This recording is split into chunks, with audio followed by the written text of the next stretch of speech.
Cricket et al. It's a website.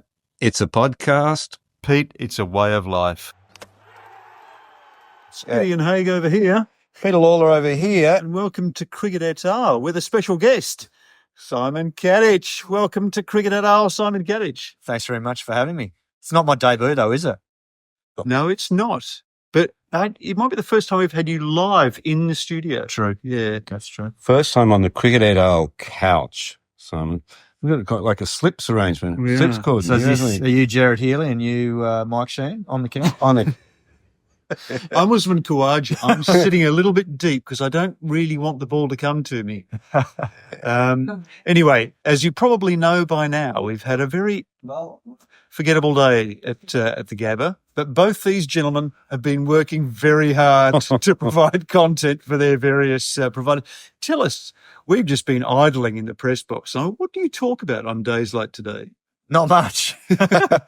Not when there's that much rain coming down. I mean, thankfully, a couple of my stints, we actually had some play while I was on. So I fluked that. But, yeah, ultimately, a lot of the time it comes down to probably talking about the series and what's happened previously because any issues in the game, I think there was talk about, I think we interviewed Spencer Johnson at one stage, talking about the BBL, his history, given his last sort of 18 months. So you just try and feel where you can, get in. Yep.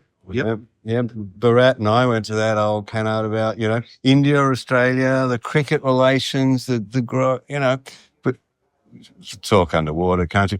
The real fun happens at the back of the box and in this corridor. I really think it's when the cricket media starts to eat itself. It becomes, the talk gets pretty loose, doesn't it? And, you just go mad in these rain delays. It's just people gibbering in corridors. The poor journalists who are filing a newspaper, they're bailing up anyone who's ever held a cricket bat or any walk near a thing. I don't think there's anyone here who wasn't interviewed 10 times because what else are you going to write about? Hey, Simon. Well, I can tell you what you can write about. Put it closer to his mouth, please, Gideon. Matthew Hayden did a calf yesterday playing a game for a police 11 against a multicultural 11 here at AB Field. And the big fella got a bit giddy and decided to try and whack a few. And then as he whacked one and it got caught down at third man, he took off for a quick one, thinking he was going to get away with it. Little did he realise he was going to get caught and ping his calf at the same time. So he's been in the box icing all afternoon. I noticed he was walking with a limp when he sidled past before saying g'day. Yeah, had an up and the ice on it in the afternoon. And I'm pretty sure he would stoically absorb that and just be completely uncomplaining about an injury like that, Matthew Hayden. Well, what did stand out to me was the fact that he told me straight away, I was striking at 150 when it happened. So he's turned into a modern player now. It's all about strike rate. When was the last time you had a hit, Simon? Probably in the nets at Eden Gardens against Kuldeep Yadav, just with a bat and gloves because we were trying to figure out the pace he was bowling at during the IPL, and I thought the only way to figure out whether he's bowling the right pace or not was to get in there and face him. Yeah. So, managed to pick the youngster and hit him a couple of times over his head. So he was a bit surprised that I had that ability to do it to him. It keeps the legs out of the way when you bat without the pads too, Correct. doesn't it? Yeah. It's a different game with no pads. So it's, highly recommend it facing spin. Yeah. When in those circumstances like today, what's being an opener? It can't be much fun, can it? Because like you see off Jasprit Bumrah's first 4 overs, then he goes in, has a shower, has a rest, has a can of sugary drink, and comes back out and can bowl 4 or 6 more. Although I reckon if it was me, I'd just be looking to get in the dressing room and just to get a bit of quiet and get a bit of safety. Yeah, it's your worst nightmare today's like that sort of thing where it's broken because you get through part of his first spell. And then you think maybe he's got 4 or 5 in him first spell. He bowls 3, you come off, then you think, well, he's probably going to have another 3 or 4 over spell now after the break. So that's the danger is you got to switch on and off, but know that you can't just sit in the change rooms for an hour or 2 and chew up nervous energy worrying about it too much. So certain guys will go and play cards and other guys will read the paper but I know I was always probably on edge a bit when you knew you had to go back out there because it can change at any stage. But once you see it set in and the puddles come and form and you see the radar, you probably relax a bit and know you're not going to be out there for a while. So what did you think of Rohit Sharma's decision to send Australia in today? I mean, we often associate Brisbane with, muggy conditions and a bit of cloud cover, but generally speaking, a pretty good batting wicket. So did you think that he was contemplating maybe his decision to bat first in Bangalore during the New Zealand series? Was this the decision of a captain? Was it an attacking decision, or was it the decision of an uncertain captain? Maybe a little bit of both, because I think what came into it was the previous test in Adelaide, and from all reports, there was a fair bit of conjecture around what they should do first there, from what I've gathered. And then the way it played out, it was humid in Adelaide on that first day, and the ball swung, albeit with a pink ball. So that there's a little bit of a difference there. But I think because of what happened there, that probably would have come into calculations today. But I think the big thing was because it was so humid and the overcast conditions when the toss went up, it was 78% humidity. Yeah. I think they felt it was going to swing more. I think it did. I just don't think they bowled the right length, because when you saw Akashdeep bowl today, he pitched it up and it started talking. So, and he looked threatening, and he only bowled a couple of overs. But I just think, I mean, Bumrah obviously was a lot fuller. Siraj got it wrong. And he's got a lot of pressure on him now, given what happened in Adelaide. So I don't disagree with the decision from Rowett. I just think they didn't quite back it up. And it's hard because they only bowled, 5.3 overs and they went off and then they had to start again. But I think if you get it right, there's just enough on offer there. Is it that hard? I mean, they would have come out of Adelaide. They would have looked at how they bowled in that first session to the Australians under lights in Adelaide, and that surely they saw that they bowled too short. They were missing the outside edge. They get here. Surely they've learnt that lesson. They know what's going to happen. Look at the overhead conditions. As you say, it's not going to swing if you bang it in back of a length. And they let McSweeney and Labuschagne off the hook in Adelaide. Labuschagne got to leave the ball for that whole hour and a half or whatever he was out there. I can't remember how long it was. And then they come out and they do the same thing again. It's odd. It is, but I think that was where the test was won and lost in Adelaide. It was late on day one, because I've seen the pitch maps from Perth compared to Adelaide on day one, and they are completely opposite. So what they did really well in Perth was bowl fuller and straighter to hit the stumps. In Adelaide in day one, I think it was probably around about the 7 or 8 metre mark that the bulk of the balls were bowled at, but a lot of them were wider of the stumps, and at that rate, it's too short in those conditions where it's moving around. And as a result, our guys played really well, McSweeney and Labuschagne, but because of the lengths that were bowled and the line that was bowled, they didn't have to play as much as they probably should. It's not going to be any easier for the Aussies tomorrow. And what caught my eye was Bumrah bowling toward the Vulture straight end. Some of those balls keeping low. And that's got to be a nightmare when you're an opening batter, and then others are firing through, aren't they? There's a fair variation in the balance. There was, and it's a good point you make, because I saw Usman Khawaja out in the middle last week in Adelaide, and I said, what's the hardest thing about facing Bumrah as a left-hander? Is it harder when he's over the wicket or around the wicket? And he said the thing that stood out was, he said the hardest thing is he'll hit the same length with the same action, but two balls that hit the same spot behave differently. Exactly what you've just said there. Some will come and bounce because it catches the seam and bounces. Others will just skid through because he has that sort of skiddier trajectory. He's not as tall as these Aussie boys. So it's interesting because watching him, at times he looks a little bit too pace. Some will fly through and then the odd one will just hold. But he's very skillful. I thought he bowled some pretty good balls to Khawaja today, but he was. I thought he was on today. Usman, he batted really well, played a couple of nice pull shots, and probably made it look a little bit easier than it actually was out there, because it is his home deck and he spent a lot of time here playing for Queensland. He looked a lot more lively than he had in the first two games, didn't he? You never faced Jasprit Bumrah, I don't think. No. Was there another bowler who by the sort of unorthodoxy of their action or the lack of kind of physical cues they gave you was just difficult to pick up?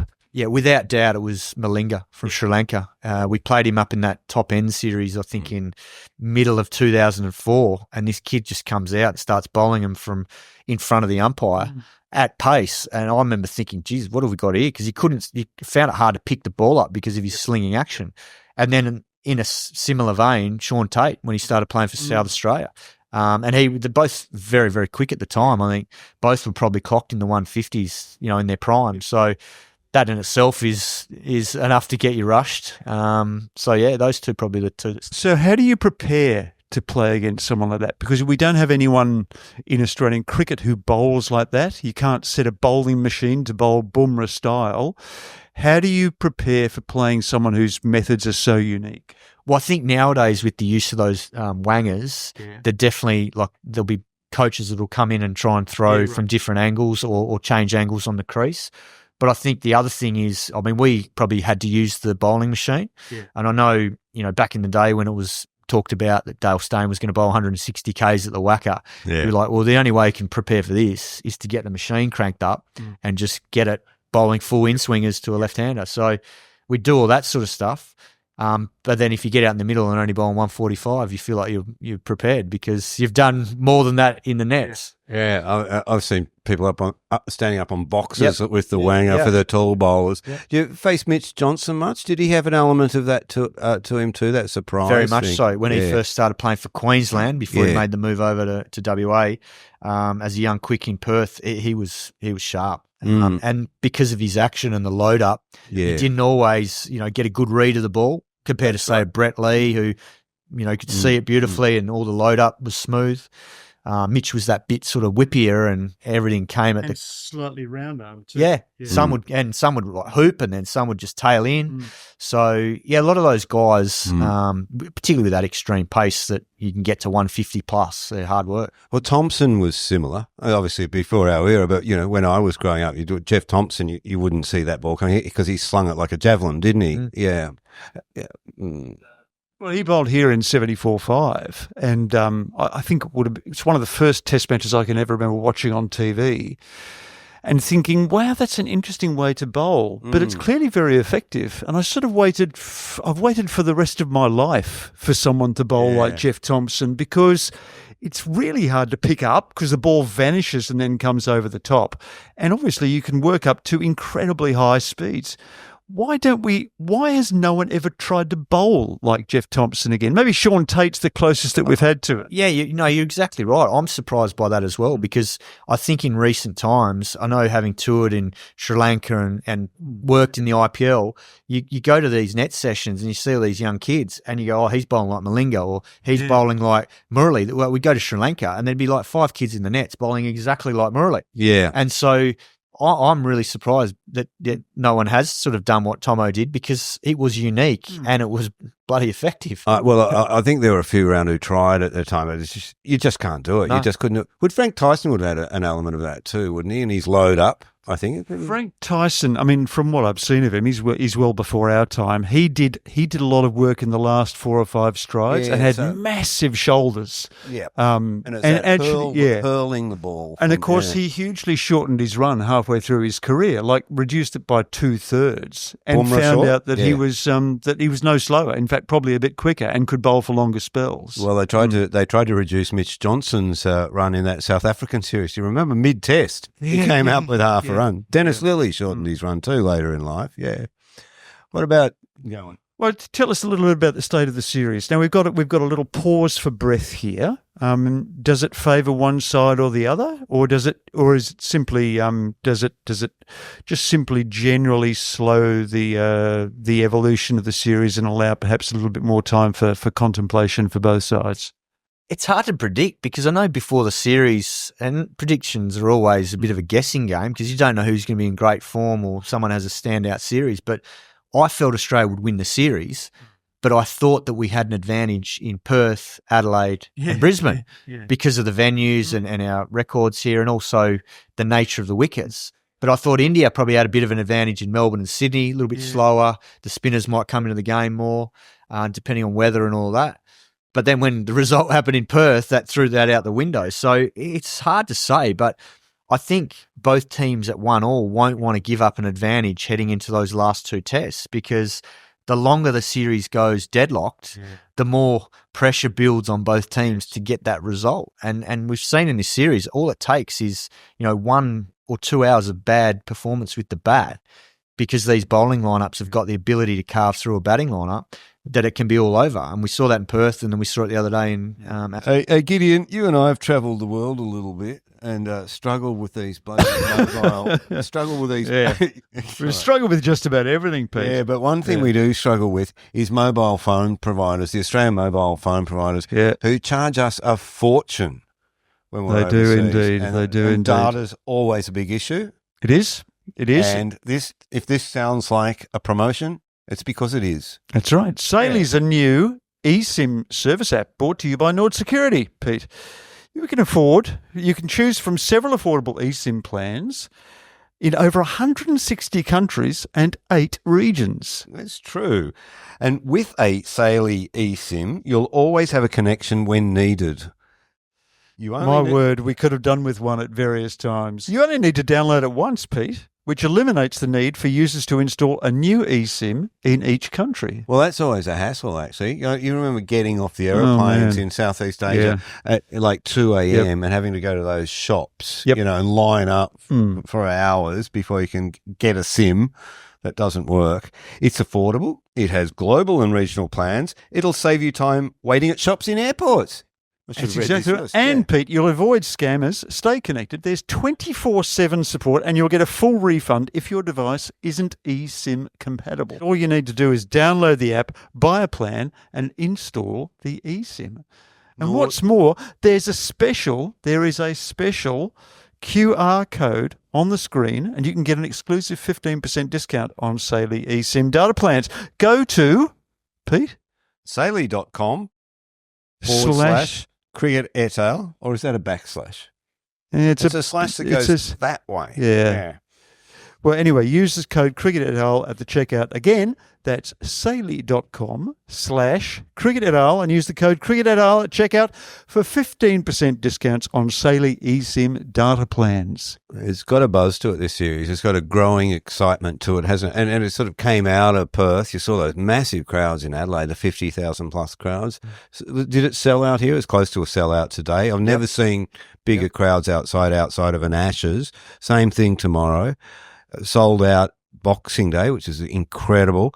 SCG, I think the first 3 days is just a few tickets left. So it's close to selling out days 2 and 3 in the MCG. I was looking around for tickets today, and there's only sort of isolated tickets available, even in the public reserve. It's got a real momentum to it, hasn't it? And you feel like these series now have a momentum. And thank God it's a 5-test series. You never played a 5-test series against India. No. And I think it's great for the series because when you look at some of the Indian players, that it's probably their last series here in India. You know, probably if they're coming back in 2028, don't expect Virat and Ashwin and probably Jadeja and even Rohit Sharma to be back. So they're iconic players in the modern game in India, and they're well loved around the world. So I think, there'll be a fair bit of support to see them for the last time on these shores. On the flip side of that, Australia then have play 5-test series in India. You played 4. I think you played a 3-test series as well, didn't you? But a 5-test series is going to be a massive, massive small T test of Australian cricketers, isn't it? Yeah, definitely. But I think, like in these big series, that's what you want. You don't want to get to the end. I know we got to the end of that 2003-2004 series. Yeah. Great series. Steve Waugh's last series as Australian skipper, and it was a drawn series. Yeah. You don't have the option to go to a fifth, and that's the beauty of playing the fifth. Hopefully it will be a great finish in Sydney. Yeah. It's been one drawn test in the world this year, which I think is extraordinary, and that was only because it was so rain affected in Trinidad. I mean, you would have played in some pretty good draws in your time. Has Test cricket lost something through losing the capacity for teams to actually hold out and to bat time and to neutralise results? Yeah, there probably has been a loss of that, but then where you've lost there, you probably have gained in other areas, because what we saw in Adelaide the other day and even in Perth, 17 wickets on day one on a good wicket. It wasn't like it was a dangerous wicket or anything like that. There's no doubt the mindset now is about entertaining, and that's attractive for the fans. It's attractive for us watching. So I think, as long as the game, keeps evolving and played in the right way, which I think it is being. It's just a different style of Test cricket to probably what we were used to, back in the 90s. I know when I was playing it in the 2000s, it was a different style of cricket. Doesn't mean that this is, lost anything. I think it's some of it's really enjoyable. I loved seeing what happens in Adelaide with the ball swinging around in Adelaide, and then I loved seeing our players on that night of day one, McSweeney and Labuschagne, winning that part of the game that then set us up for victory on day 2 and 3. Would you like to have played that kind of Test cricket? Because I associate you with a particular kind of cricket that was it seemed almost character revealing. It seemed to, there seemed to be a sort of a degree of personal expression about your determination to come out the other side of a struggle. In a modern Test world where that kind of cricket is either not encouraged or not rewarded, would you feel at home? Would you feel comfortable? I think in this group here, you would feel rewarded because I think, we saw it the other day in Adelaide, as I mentioned. I think within those 4 walls of the Australian dressing room, both McSweeney and Marnus Labuschagne would have got a huge amount of praise for what they did to then set the rest of the innings up. And I think from experience, my first class debut was at this very venue at the Gabba back in the mid-90s, and it was an orange ball day-night shield game. And we played a number of them over my first few seasons. So it was a different style of game, but I really enjoyed it because it was a challenge to get runs. The ball stayed hard and it swung a bit, particularly here and in Perth. But you knew if you could get runs, it was probably a good stepping stone to be able to try and play Test cricket. You played in the last Australian side that won a series in India. Did you realise how big an achievement that was at the time? And did you really think that we'd be sitting here 20 years later and it still hasn't been done again? We knew it was a big deal at the time because I think prior to that it had been maybe 38 years or 48 years. 69. 60, yeah, so it had been a long time. So we knew the enormity of it. It had been talked about a lot leading in because the previous tour I hadn't been on, but I remember reading about it, the final frontier, Steve Waugh, that was his big goal and the team's goal. They got close and then obviously Kolkata came along, Dravid and Lakshman. But yeah, it was a big deal at the time and it meant a lot to everyone there.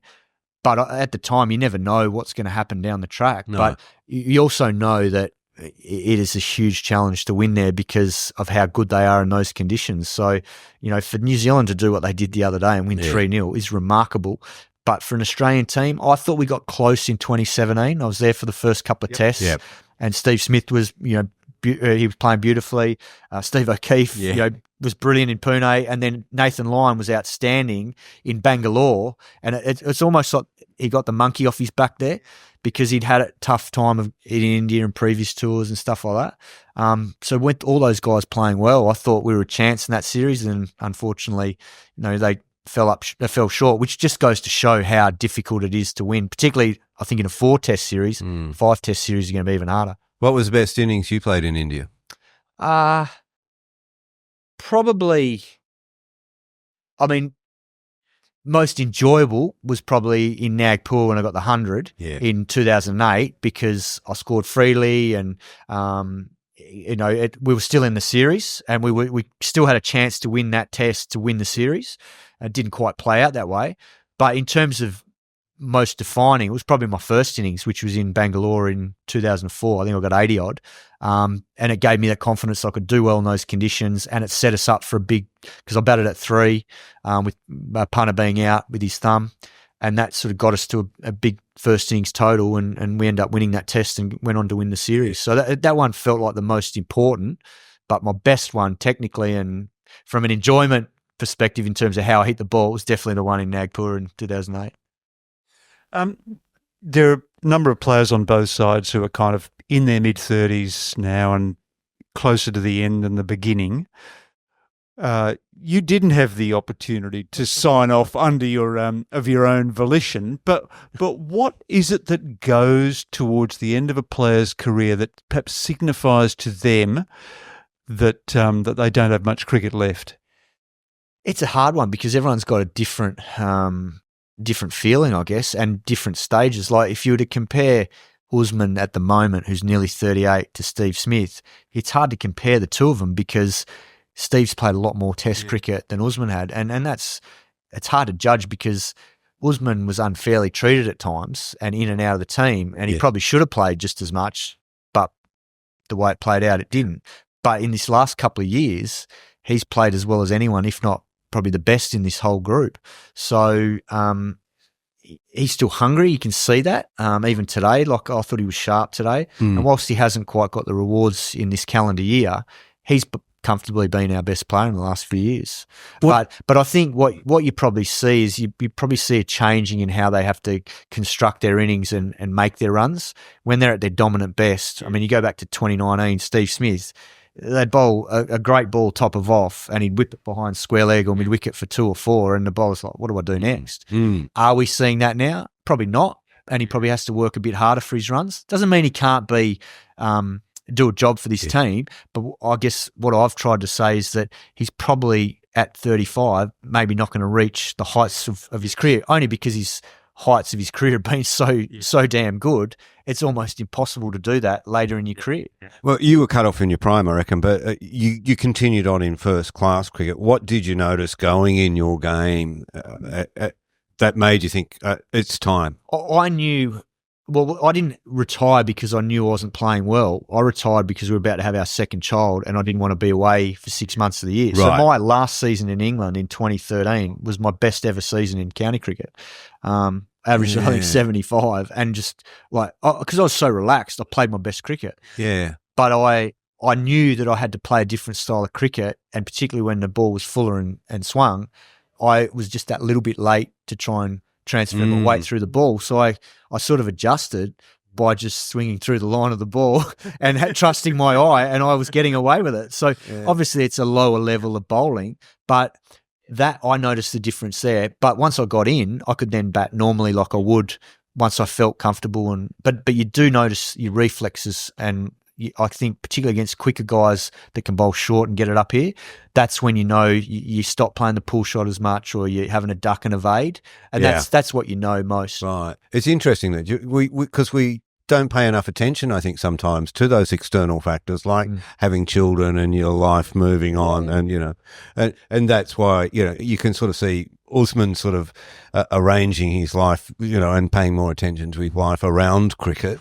and thinking, well, maybe those are the considerations that a guy like he with a young family has to make, and a few others in that dressing room as well. We probably just look at it in purely cricketing sense rather than their life. No, it's a good point, and that's something the players definitely will be thinking, because it's not just yourself you're thinking about. You get to a stage where you're thinking about everyone around you that has to sacrifice, having support around or family around, or missing, birthdays or special, milestones. So that's the thing you have to weigh up, and it can get tricky. The guilt accrues.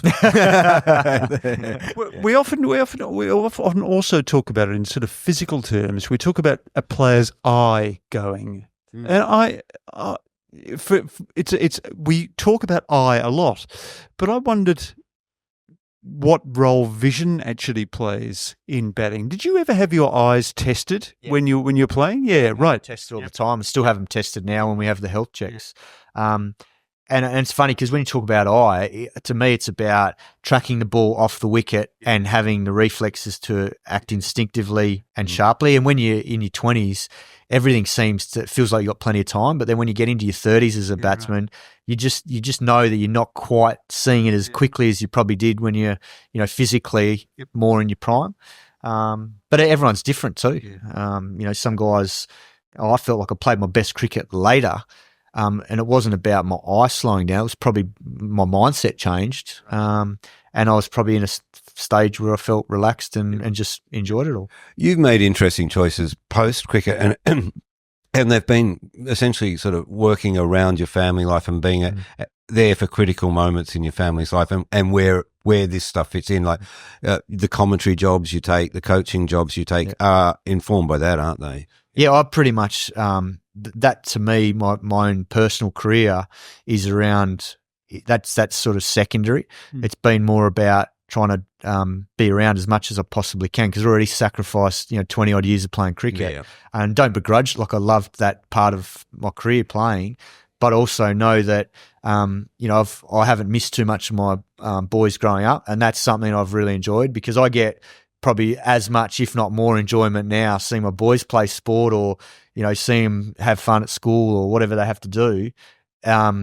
compared to, it brings back good memories of my own childhood playing sport. And so I'm glad I'm not sort of missing too much of that by being able to do, and I'm pretty lucky being able to do what I do throughout the year and have times where I'm at home fully engaged and then I'll have a quick burst of work and then go back into home life. So it's sort of a nice balance. It's a fascinating perspective watching your kid play cricket and the emotional involvement that you get in it, and you sort of almost become that person that you didn't think that you could be. Yeah. I mean, it seems to matter more, I think, than, well, I can't say for you, but it seems to matter more than your own life and your own career and things, and you get head up about it.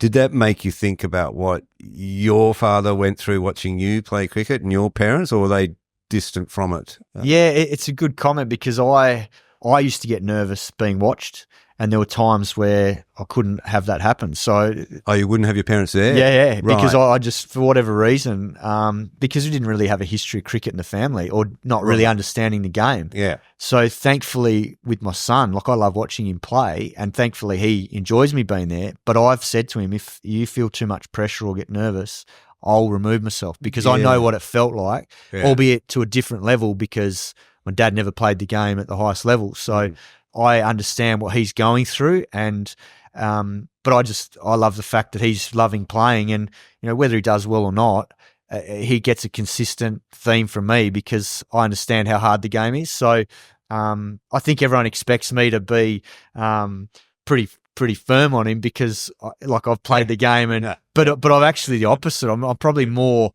I've probably been softer on him than I was on myself. But that's interesting. That's purely because I get that it's it's a tough game and you're going to have good and bad days. But I love the fact that he loves playing, and I love the fact my little fella Leo, he doesn't even play cricket; he plays tennis. Yeah. But I love watching him play tennis and playing tennis with him. So whatever they want to do, I'm happy with. Do you get tense watching them?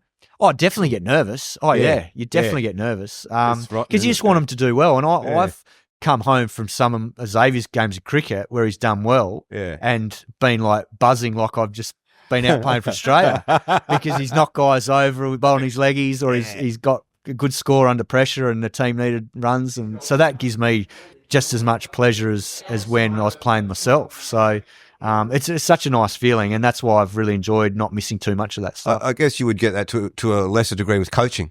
When player you've talked to helped into moments, and it applies definitely with coaching. I think some of my enjoyments with the coaching stuff in the last 6 or 7 years have been winning games. It's the same feeling as when I was playing.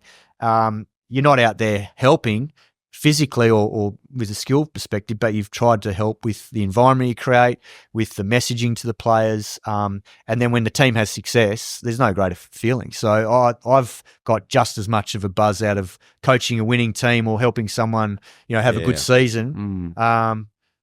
Young player, whoever it is, or might be an experienced player, just as much as I was when I was a player. So you're saying to Pete that you sort of designed your professional career around your sort of personal needs, and I'm interested in this relationship between a player's personal life and their professional life. For some players, it seems very important that they have sort of domestic contentment. It makes them better cricketers. I think Steve Waugh was a very good advertisement for that. He always said it was important that his wife and kids accompany on tour. He played his best cricket when he was, in his family circle. But someone like Warney was capable of thriving when everything around him seemed in complete chaos. 2005. Yeah. It's a grand example of that, isn't it? He's crying in his room at night and just playing the best cricket you've ever seen. So you must have seen in your time in dressing rooms players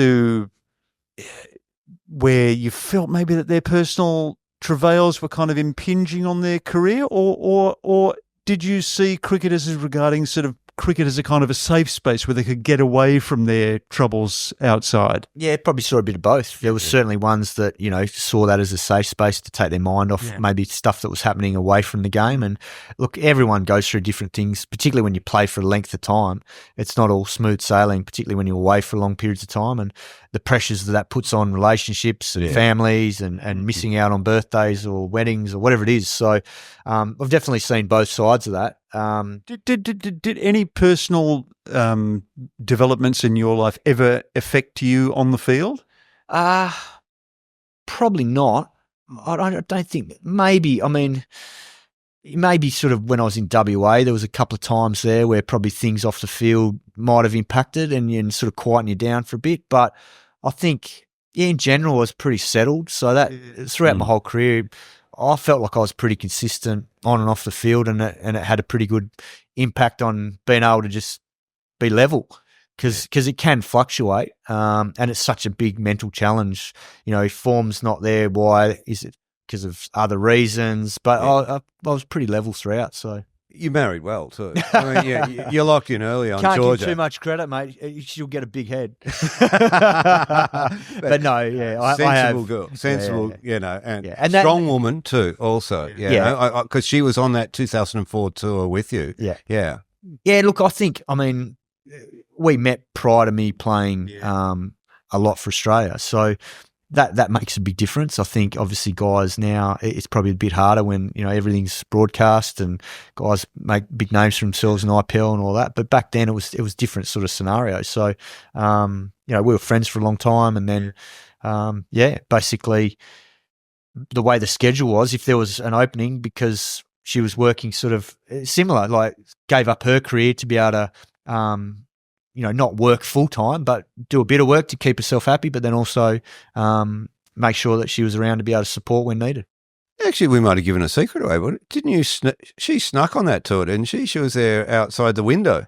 I don't think so. No, you're allowed to, there was always a player's window, but if they came outside of that, that just meant you foot the bill, which that's fine. That's everyone's. And back then it was pretty relaxed. I know there was all that talk about what happened in 05, but I think this was in 04, and the whole hierarchy were fine with anything like that. So there was a player who snuck his girlfriend on the South African tour. I remember that one, but we weren't. It was probably too close at the moment. Yeah, I always remember that. Back in the day when players, went on tour for 6 or 7 months, and the opportunities to contact home were so limited. You'd remember John Rutherford from Western Australia. He went on the 56 tour of England when he was engaged, and at one point his future wife decided that she wanted to break off their engagement, so he had to wait for a telephone call to come through in the Australian dressing room. It happened when he was on the field substituting in a test match in England, and there was a call on the tannoy for him to come in. There was a phone call for him, so he ran off the field to try and talk his fiancée into continuing their engagement. The happy aspect of it was that they eventually got married. But how did you handle your life in those circumstances when you were so far away and you had so little opportunity to connect with people? It's extraordinary. Anyway, look, we've probably exhausted Simon's patience. It's been fantastic. We were so lucky. We were so lucky this afternoon just to see him walk past as we were desperately hunting around for content. We said, there's a man with content in him. He doesn't look completely exhausted at the end of the day. So, look, Simon, it's been fantastic for you to join us today. We're really grateful to you on Cricket Hotel. I'm sure the viewers are too. Thanks very much for joining us. We'll be back here tomorrow at Brisbane for probably more rain, I'm afraid, looking at the forecast for tomorrow.